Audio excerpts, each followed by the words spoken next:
Agora chegou a vez, vou cantar. Mulher brasileira em primeiro lugar. Agora chegou a vez, vou cantar.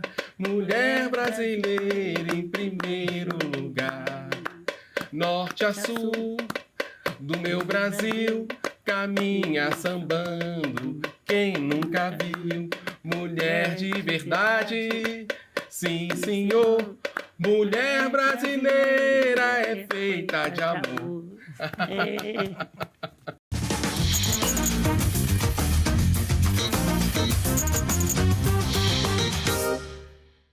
Essa é uma homenagem à nossa convidada de hoje. A gente tem a honra de receber a Luísa Trajano aqui no nosso programa, que é Ser Brasileiro. Que delícia, que honra mesmo te receber, Luísa. Obrigada. Muito obrigado. Ai, mas receber assim, né? Criativo, inédito, emocionante. Muito obrigada, um prazer estar aqui. A gente agradece. A gente sabe que você gosta de música também, então... Ainda da mulher brasileira, né, Nando? Obrigada. Bom, Luísa, no começo do programa a gente sempre pede para a pessoa se apresentar, então eu gostaria que você dissesse quem é você. Bom, eu sou uma mulher do interior, né? Nasci em Franca. Franca, minha gente, é bem perto de Minas, é divisa de Minas. Então, 70% lá é mineiro e 30% é filho de mineiro. Então, a comida, o costume, a dicção, tudo é mineira.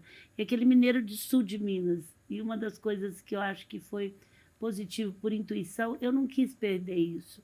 Eu não quis perder minha essência. Então, eu falo porta, portão, aquele mineiro bem regado. Eu sou de uma família de empreendedoras, mulheres, então eu tive assim, o privilégio de já nascer com mães, tias, já empreendendo. Na minha época, nem as mulheres trabalhavam, quanto mais ser empreendedoras. Então, isso, para mim, foi uma coisa muito boa. Eu tive duas pessoas fortes, né, que é a minha tia, que é viva até hoje, que fundou a empresa, que eu tenho o nome por causa dela. Luísa. O Magazine Luiza não é por minha causa, é por causa dela, que não tem filhos. E eu tive uma mãe que, infelizmente, morreu jovem, com 60 e poucos anos, mas eu já estava casada, já tinha filhos. E a minha mãe tinha muita inteligência emocional. E a minha tia não tinha nem um pingo de inteligência emocional, mas muita inteligência empreendedora, sabe? Assim, eu nunca escutei a palavra, não pode, não vai dar certo, tem crise no país. E a minha mãe falava, vai sozinha que você é capaz, faz isso que você é capaz. Então, assim, eu consegui pegar essas duas coisas que foi muito legal. O espírito empreendedor, o espírito de vencedora, de trabalhador da minha família. Mas eu sou uma brasileira que não me pergunta por quê, apaixonada pelo Brasil. É uma coisa assim que não tem explicação. E eu não sei de onde nasceu isso. Você acha que veio dessa alma caipira? Eu já vi você em várias entrevistas falando isso e da importância que você dá para os vínculos familiares. Você acha que vem dessa história? Eu acho que muita coisa que eu sou vem, mas essa brasileira, parece que eu nasci com isso. O Magazine Luiza canta o hino nacional toda segunda-feira há 25 anos. Vai crescendo, hoje tem 1.500 unidades. É uma coisa assim, dentro de mim, é um amor por esse país, não que eu não goste de outro, minhas filhas até moram fora hoje, mas é um amor por esse país que é uma coisa, a vida toda, desde que eu tenho novinha, que eu defendia na escola, que eu não gosto que fala mal. Então, esse programa que vocês estão resgatando, isso para mim, assim, parabéns. Pois é, você fala muito sobre a sua família, né? E você acha que você se sente um pouco na obrigação de honrar a história da sua família? Porque é uma história que a gente vê assim, a grande empresária Luísa Trajano, mas é uma história de muita luta, né? Ô, Nando, eu nunca acho que eu sou obrigada a fazer nada, sabe? Que eu tenho que honrar minha família. Eu acho que você tem um passado, tem um presente e tem um futuro. Você não pode desprezar o passado que te trouxe até aqui. Para você ser moderna, você ser nova, você não precisa desprezar o passado. O passado fez parte. Então, assim, por exemplo, se não fosse minha tia, eu não sei se eu teria comprado uma lojinha sem preço. Se não fosse eu, talvez ela não teria chegado onde ela chegou. Então, eu não gosto de falar de mim sem resgatar, porque se ela teve a força de montar, ela desmaiava, ela ficava 24 horas desmaiada. Na época não tinha estresse, ela só tinha o dinheiro para pagar a primeira prestação. E ela trabalhava tanto que o guarda, aqueles guardas de quarteirão que tinha no interior, batia na porta para ver se ela era alguém dentro da loja. Então, assim, como é que eu vou esquecer isso? Tá certo? Então, não é que eu faço por obrigação, eu tenho que resgatar. Não. Se ela não tivesse feito, eu não estaria aqui. Talvez se ela eu não tivesse muito menina entrado, que eu tenho mais espírito de gestão, ela é mais... Porque a gente tem que definir, separar. Tem empreendedor que é só empreendedor, não sabe gestar, mas tem uma visão que é bem parecida com ela. E tem outra que tem... Lógico, eu tenho um pouco do espírito empreendedor, mas eu desenvolvi um tipo de gestão muito empreendedora, caótica, mas é uma gestão. Então, assim, como é que eu vou esquecer esse passado na minha cidade? Então, eu tenho amigas que agora fazem parte das minhas amigas de São Paulo desde que eu sou jovem. Então, elas até quando eu chego lá, já tem comida na minha casa, tá? Elas falam, nossa, mas você ficou famosa? Eu sabia que você ia ficar, mas elas nem entendem.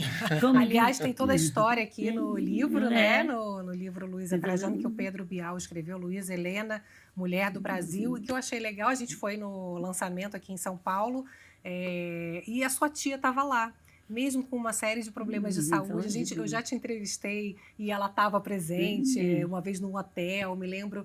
O que é família para você? Conta pra gente. A família, para mim, é o porto seguro também, como amigos, eu acho. Eu acho que amigos, família e trabalho, para mim, são 3 coisas muito importantes. A família é o que te trouxe até aqui e é o que você pode contar. Hoje, com a minha tia, ela tá demente, não é Alzheimer, mas é uma demência. Sofri muito com isso. Até hoje eu me emociono. Ela está há muito tempo assim? Faz uns 4 anos, 5. E ela era uma mulher ativa, que assinava 7 revistas, que sabia tudo. De repente, ela teve um problema e ficou demente. Mas ela tem momentos de lucidez, porque eu estou aprendendo a lidar com isso. Então, eu vou quase uma semana sim, outra não para Franca. Eu levo ela em todo lugar, eu levo no livro, eu levo nos restaurantes chiques, eu levo na empresa. Né? Porque assim, mas eu não faço isso porque eu preciso fazer. Eu faço isso porque é prazeroso para mim. Claro. Fiz com a minha sogra, que morreu com 104 anos, que amava festa. Então, assim, eu faço, me dá prazer, eu só faço coisa que eu amo. Ela está com quantos anos? A minha tia fez 96. 96. Então, assim, eu trago... E o livro conta um pouco, muito interessante o livro. Eu nunca quis escrever livro, porque eu sou inacabada. O ontem, para mim, já acabou. Eu já estou noutra história agora. E eu falava, como é que eu vou escrever um livro se eu não tenho sequência? Assim, se eu não... Aquilo lá já foi para mim. Agora eu sou outra. Aí o Bial resolveu, pôs uma equipe 1 ano. Esse livro é mais escrito pelas pessoas que participaram do que por mim. Então, assim, mas ela está muito no livro. Ela tem umas histórias muito pitorescas, né? Que uma vez um vendedor falou, quanto custa essa bicicleta? Falou para o menino, R$1, um cruzeiro na época. E ele falou por falar. E ela fez o vendedor entregar a bicicleta porque a criança estava esperando. Ele então, falou brincando e ela quis honrar. Não, aí o pai falou, eu não posso pagar, é brincadeira. Você vai pagar e depois você vai pagar a diferença para você aprender a não tapear uma criança. Então, assim, ela é muito coerente com esses princípios de verdade, de tudo mais. E você tem isso muito dela, né? Essa força dela, né? A força de ser verdadeira, mesmo que eu tome porrada, mesmo que as pessoas não gostem, mas de ser eu. Então, pois é, você tem 3 filhos, 6 netos, não é isso? Que valores você acha que são importantes você passar para eles? O que você conversa? É outra coisa que eu sou muito ruim de teoria, sabe? De falar assim, olha, vocês têm que ser assim. Mas eu sou muito boa do fazer. Então, por exemplo, na minha casa, nunca ninguém saiu da mesa sem dizer muito obrigado. Nunca ninguém fala, estou te pagando, você faz. E eu sempre procurei desenvolver neles, e meu marido ajudou, hoje ele é falecido, a capacidade de servir. Então, por exemplo, quando era dezembro, eu tenho uma casa numa fazenda que a gente chama rancho lá, porque é na beirada da represa. E todo primeiro domingo de dezembro, a gente fazia uma reunião com todos que nos serviram. Pedreiro, barbeiro do meu marido, cabeleireira, e recebia na nossa casa, e meus filhos serviam. Então, assim, para aprender que servir é nobre, que todo mundo tem o seu valor. Mas eu de ficar fazendo teoria, você faz isso é bom, isso está errado. Eu acho que é exemplo. E exemplo não quer dizer que você acerta sempre, gente. Errei Claro. mesmo, saí do meu eixo. Você Então- faria alguma coisa diferente hoje na relação com seus filhos? Porque eu imagino que muita gente deve imaginar, como nós mulheres sempre tem essa cobrança, né? Você teria feito alguma coisa Eu diferente? não tenho cobrança, Juliana, eu sou diferente, porque até minha mãe, como ela era muito inteligente e emocional, quando ela teve o primeiro, eu tive o primeiro, em 3 anos e meio eu tive 3 trabalhando no Nossa. balcão e sábado. Então, assim, Você começou a trabalhar com quantos anos? eu comecei com 12 nas férias, com 17 eu assumi a empresa quando eu fui fazer faculdade à noite. Então, assim, eu saía 10 horas, eles nasciam meio-dia, porque meus filhos, na época não tinha ultrassom, e meus filhos, como a minha mãe, ela perdeu 2 filhos, porque entrava em trabalho de parto, não tinha cesárea direito, na época Sim, dela. sim. E a minha, meu filho nasceu com quase 10 meses já. já com- Então, assim, já falando quase. Então, foi assim, eu saía da empresa, meu marido me pegava do balcão. Daí E seu marido trabalhava com você? Não, Não, não. Lá nós temos um código muito legal há muitos anos que não trabalha agregado. Isso há muito tempo. Mas ele tinha os negócios dele, as coisas dele. Nenhum agregado trabalha na empresa. Porque não que a gente é contra, tem lugar que está certo. Agregado é quando namora, quando casa. Você está falando o tempo todo dessa experimentação, né, dessa intuição, né? Você é uma pessoa que parece se interessar muito pelo outro, né? Como é que é isso para você? Ô, Nando, eu acho que eu aprendi muito cedo que é empatia. Porque você, quando trabalha num balcão, assim, trabalha com o público, você tem um público de modo geral.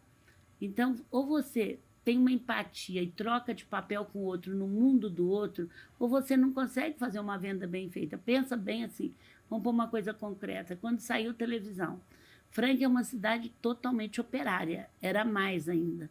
Chegava um operário para comprar uma TV, ele não sabia quanto que ele queria pagar, o que ele ia pagar, que jeito que era, nem nada.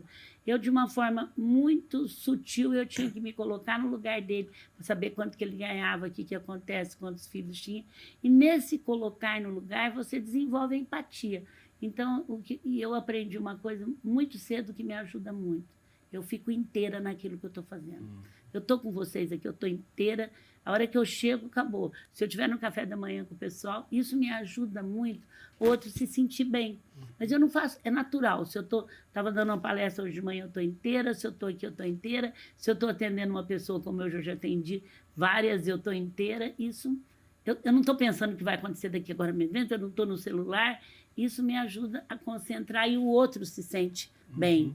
Porque sabe que eu estou olhando para o outro, que eu estou inteira, não importa se é importante ou não importante. Ô, Luiz, eu sei que você está sempre cercada de muita gente. Você falou da família, de amigos, mas tem o Grupo Mulheres do Brasil. Você está sempre com muita gente em volta de você. Em algum momento você se sente sozinha? Eu acho que todo mundo tem um momento consigo mesmo, né? Mas eu não me sinto muito, não, sabe? Porque apesar de ser filha única, eu sempre gostei muito de estar no meio de gente. Eu acho que eu usei um mecanismo para não ficar sozinha. É diferente. Então, eu chego em Franca, eu tenho um monte de amiga. Eu chego aqui, eu tenho um monte de amigos, de gente procurando. Assim, mas lógico que quando eu assumi a companhia, o poder é muito solitário. E eu fiquei entre a família e o crescimento. Então, meu tio era italiano. Você imagina bem assim, para ele, coitado, eu falo, não era fácil entregar um cargo para uma mulher no interior então, Que era o assim, marido da Luísa?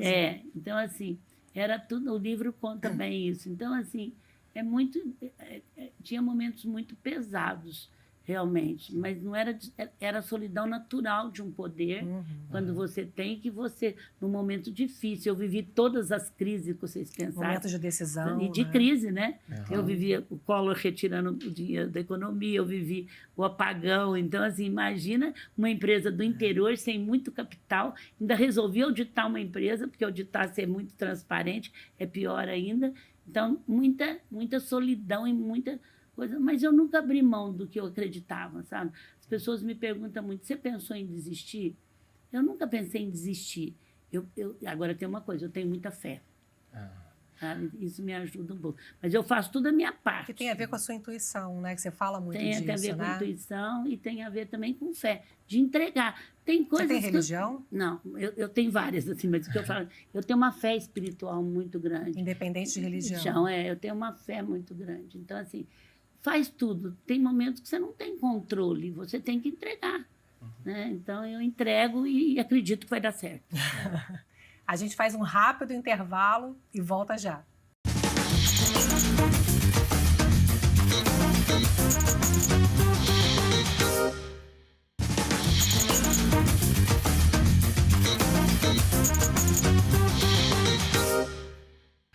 Hoje estamos recebendo Luísa Trajano. Luísa, na história da sua família, casa e trabalho, loja e a casa física até mesmo, elas meio que se confundem, assim. O que você chama de lar?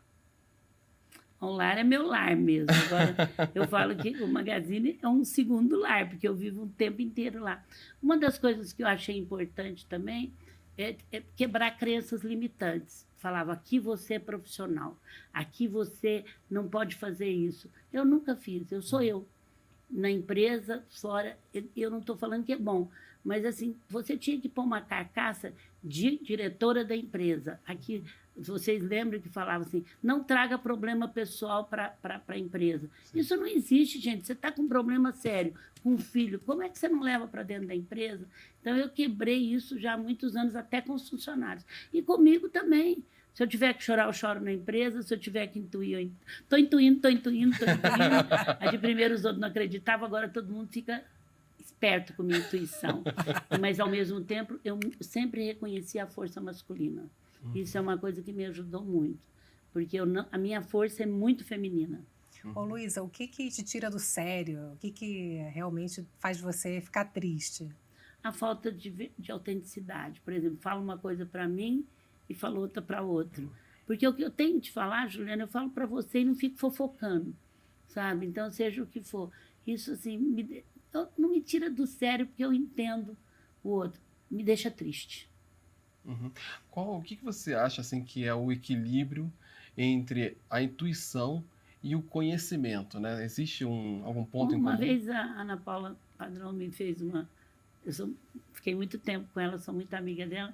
Ela fala que intuição nada mais é do que um tipo de inteligência e experiência. Então, eu achei essa definição, então, te respondendo, definição. É um tipo de experiência. E eu tenho... Tudo eu entro de cabeça. Então, eu vou na venda, eu entrei de cabeça, na compra, eu entrei de cabeça. Eu vou arrumar uma cozinha, eu entro de cabeça. É a experiência que você vai adquirindo. E um tipo de inteligência. A minha inteligência, eu não sou tão inteligente como os outros acham, mas a minha inteligência é muito perspicácia, é de perspicácia. Ô, Luísa, mulheres na liderança incomodam? Acho que já incomodou mais.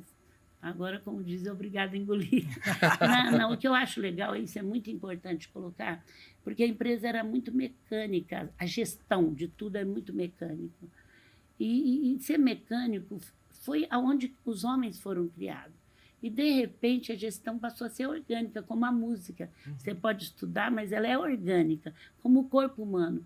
E a nós, mulher, foi permitido desenvolver mais esse lado orgânico. Então, hoje, é importantíssimo ter a mulher nas empresas, sabe? Porque juntou. E eu digo que os homens inteligentes já perceberam isso e fazem disso uma coisa legal. Porque é orgânica, mudou muito, você não tem... E essas startups também trouxeram isso. Eles não ficam planejando, eles vão e fazem. Eu sempre tive esse tipo de administração, chama caótica. Você cria o caos, depois você põe a ordem. Mas era muito difícil, Nando, para mim explicar o que era caótico. Aí, de repente, alguém falou, a Luísa põe o progresso e depois ela põe a ordem. Então, eu vou fazendo e depois que eu vou pôr ordem. E isso é próprio da mulher. O homem, nossa, eles assustam quando eu começo a fazer isso.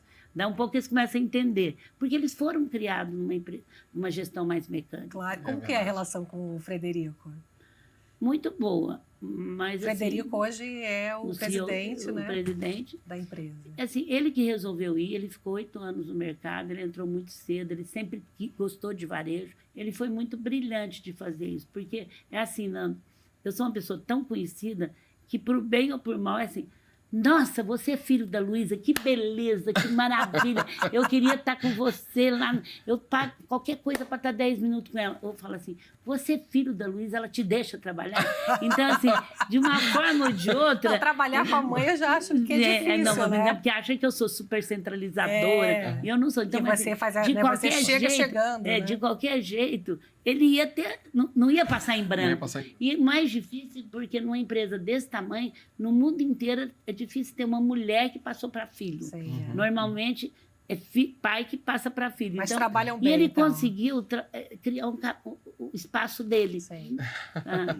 Ô, Luísa, hoje a gente faz uma homenagem a Eliana Kertz, Ai, que tem essas duas esculturas, são da exposição dela, Mulheres do Brasil. Infelizmente, Eliane já nos deixou. Aliás, agradeço à família, né, por ter liberado as imagens. Mas foi nessa exposição, em 2013, que vocês tiveram a ideia para o Mulheres do Brasil. Eu queria que você contasse um pouco. Eu até me emociono agora, porque a Eliane viajou conosco para o Japão na primeira viagem que a gente teve, foi onde ela começou a sentir mal. Morreu muito jovem, eu 15 dias antes estive com ela, mãe de pessoas maravilhosas, e ela trouxe essa mulher gorda, bonita, brasileira, né? Inclusive para a Bahia e tudo. E a gente tem um monumento bonito em Salvador, né? Tem uma praça linda. Eu tenho algumas coisas dela. Muito obrigada de vocês terem trazido ela.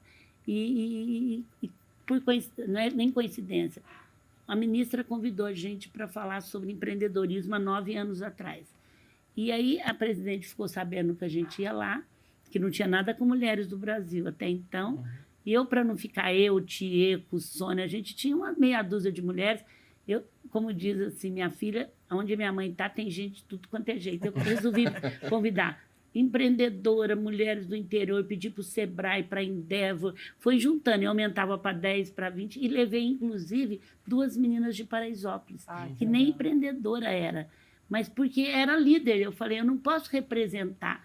E aí foram 40. E aí a gente resolveu fazer uma reunião antes, para falar, olha, gente, nós não vamos pensar no nosso quintal, nós temos que pensar no Brasil. Mas nem precisou, Juliana. Elas falavam tanto que o Palácio começou, está esperando. Elas falavam tanto do Brasil. Aí, quando acabou, não tem nada a ver com essa reunião. Todo mundo queria montar uma reunião. Gente, vamos montar um grupo. E eu sempre sonhei de ter um grupo de sociedade Mas, civil. coincidentemente, tinha essa exposição. Não, aí elas convidaram, nós descemos, inauguramos com a Eliana a exposição. Ah, que coincidência. Não foi nem coincidência. Não a presidência pediu, a presidente falou, já que vai ter inauguração, vamos marcar a reunião esses dias. Entendi. Esse dia. Com mulheres. Com mulheres, que já que você está trazendo as mulheres, vamos marcar a exposição no Dia das Mulheres. Termina a reunião e nós descemos, foi uma exposição linda. E aí eu pedi licença para ela, para o grupo chamar Grupo Mulheres do Brasil. E o mais interessante é que quando você olhava no Google Mulheres do Brasil, era terrível, né? Há 9 anos atrás. Era mulher nua, era dança. E a gente falou, vamos mudar isso ou vamos mudar o nome? A gente preferiu mudar isso. O Mulheres do Brasil é um grupo criado em 2013 com o objetivo de discutir temas relevantes para o nosso país e desenvolver ações capazes de impactar nossa sociedade. Eu tinha que fazer alguma coisa e não ficar cobrando por que não faz, por que os políticos não fazem. Eu acho que a gente tem que ir além disso. A gente não nasceu prontinha como nós não estamos pronta ainda. Mas a gente sabe o que a gente não quer. A gente não quer ser partidária e a gente quer se tornar protagonista. Que legal. E o que representa hoje esse grupo Mulheres do Brasil? O que vocês fazem? O que vocês estão projetando? Bom, a gente tem 22 causas, a gente está em todas as capitais, nós estamos em todo o continente e a gente tem vários propósitos, mas nós sabemos que é a política pública que muda o Brasil. Então, a gente foi conhecer de baixo para cima, é um grupo político super partidário, apesar que eu levo fama mesmo, não sou de nenhum partido, mas no grupo não se fala em partido, vocês podem pegar Instagram, em todos os lugares que nós estamos, e a gente pretende cada vez mais ajudar o Brasil, como a gente ajudou na vacina, como a gente ajudou na violência. Fizeram um trabalho importantíssimo na na violência vacina. para a mulher, e a gente tem outra coisa, nós não criamos um novo instituto, a gente se junta, educação, cultura, com aquele que já existe. Ô, Luísa, num mundo cada vez mais bélico, é impressionante, 100 mil mulheres hoje, né, dentro 110. do grupo, 110 mil. Como é que nesse mundo tão bélico que a gente vive hoje no Brasil, como é que se semeia afeto? É impressionante, Juliana, parece que tem uma coisa lá, porque a gente trabalha alguns princípios, né, alguns valores. Primeiro, leveza. Aqui não é para sofrer, aqui não é para vocês, mulher. Segundo, que qualquer mulher conta para nós. Então, a gente, apesar que acha muito bonito eu ser presidente de tal lugar, mas aqui ela não entra como, ela entra como ela. Então, assim, são coisas muito simples, mas muito profundas, que segundo, que a gente não interfere, a gente não fala mal de ninguém. Para falar bem de uma coisa, a gente não precisa falar mal. Então, assim, e a gente tem 5 negociáveis. O resto, cada um vai montando. Cada grupo vai montando o que interessa. E vai fazendo os comitês. Luísa, o que é a solidariedade para você? É pensar em todos. Porque a tendência de você é pensar em você e na sua família e no seu negócio. Mas a vida é uma rede de pescar. Se um fio solta, eu sempre tive muito essa imagem da rede na empresa. Imagina um nó de uma rede soltando, vai tudo embora. Quer dizer, não adianta eu ir bem e o Brasil não ir bem. Não adianta a gente ir bem e deixar 30 milhões de pessoas que não têm o que comer. Quer dizer, se você não trouxer essas pessoas, se o bem não for maior do que tudo, como é que vai ver seus netos e todo mundo? Então, solidariedade é pensar no todo, é não pensar só no seu quintal, é pensar no bem para todos, no ganha-ganha para todos. Você acredita no Brasil? Nossa, muito. Eu tenho números impressionantes do que é bom. 10% só tem ar-condicionado, precisa construir 20%. Esses dias me perguntou muito assim, vai, Luiz, e o consumo? Eu falei, é uma coisa que precisa estudar, porque o consumo em excesso é ruim, mas não ter uma casa para morar, não ter uma televisão, uma máquina de lavar, ou uma roupa melhor, não tem como. Nós temos que construir 20 milhões de casas em pouco tempo, em 10 anos, para ter um nível. Vimos agora na pandemia, 20 pessoas numa casa de 30 metros. Então, assim, a gente precisa... Esses dias eu falei com um filósofo, precisa entender bem o que é esse consumo. As pessoas precisam ter o mínimo necessário e tem outros que têm excesso demais. Né? E acredita no brasileiro? Muito. O brasileiro nasceu para esse momento, gente. Ele é startup, ele é empreendedor, ele é alegre, ele vai fazer, não é de muito processo. Olha o empreendedorismo no Brasil. Nós não tivemos guerra, nós não tivemos... Então, assim, nós temos tudo, temos um país diverso. Só falta a gente assumir o Brasil como nosso, mais nada. Luísa, o que é ser brasileiro? É ser um amor. O brasileiro tem muito amor, muito amor. O brasileiro é amor, é criativo e é também alegria. Eu vou muito para o Nordeste, agora eu fui para Belém. Gente, mas é uma alegria. Você aprende ritmos e música em todo lugar que você vai. Sabe? É alegre. Eu recebi 2 títulos agora na Câmara, na Câmara Municipal e na Assembleia, agora em Pernambuco. Nando, você não acredita, tudo formal, certinho, mas tinha música, tinha canto no meio daquela formalidade. Eu até trouxe para a empresa, falei, gente, tudo lá se termina numa alegria. Então, assim, na Câmara, o presidente, aquelas coisas formal que você sabe. De repente, tinha um grupo cantando e envolvendo todo mundo, tinha um coral que envolvia todo mundo, tinha outro esperando lá fora. É isso que é o Brasil. Muito bom, você é muito brasileira mesmo. Não, apaixonada. Somos. Muito obrigada pela Obrigado. sua generosidade Gente, sempre com a obrigada. gente também. Um beijo para vocês. Que bom ver o casal que eu já conheço há tanto tempo. Junto aí, cada um dando Esse é ser brasileiro, né? Você dá o melhor de você, eu dou o melhor e a gente junta os melhores de cada um. Ah, bom demais. Vamos Estamos muito juntos. felizes de você estar aqui. Obrigada, gente. Obrigado. Obrigada para todo mundo. Muito obrigada. Obrigada a você que está sempre aqui com a gente. Até a próxima. Tchau.